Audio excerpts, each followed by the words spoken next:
a lot of dolphins die because of Dolphins, turtles, Sharks. sharks, whales. Yeah, so that's the biggest thing, and the reason why it's so important is because there's so many boats out there that are doing trolling and everything. That is the biggest thing. They are killing so many fish and so many other animals to catch a little bit of something.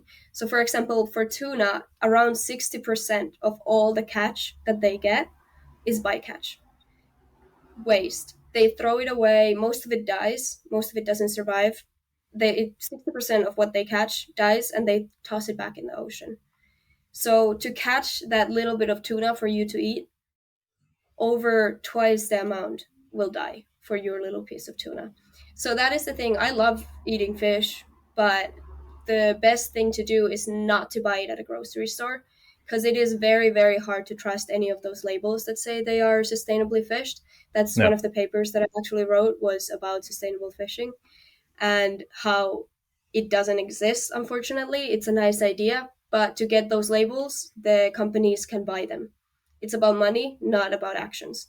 So to get that label that says dolphin friendly on the tuna package, they paid money to get that label in there.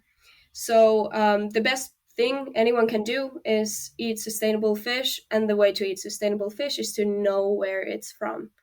And that is small fishermen, fish it yourself, go spear fishing, go get it from your friends. Maybe you can find a local guy who fishes, who catches fish, and yeah, that's the best thing you can do. So you can still eat fish. It's not that you can't eat fish. It's just please don't get it from the grocery store.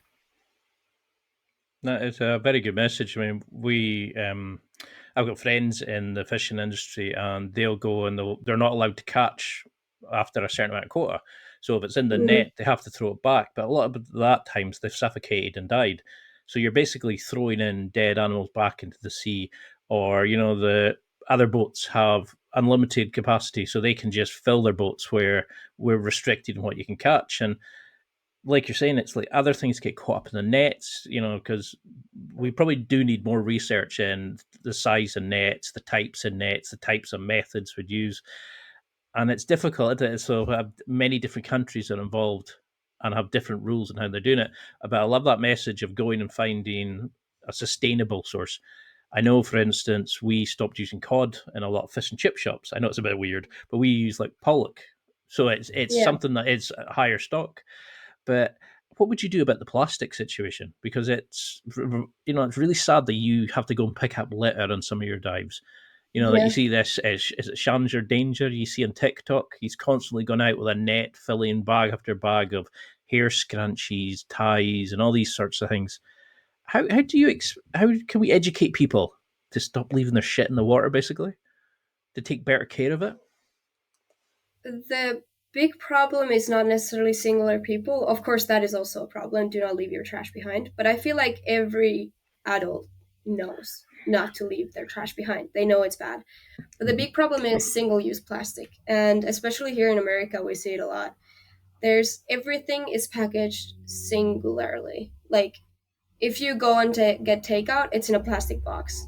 Yeah. And all that plastic has to go somewhere. Sadly, not all of it ends up in the landfills.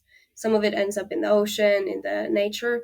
So I think policy change is what needs to happen. So in the bigger, higher level, we need to ban all single-use plastic because that is very easy to replace.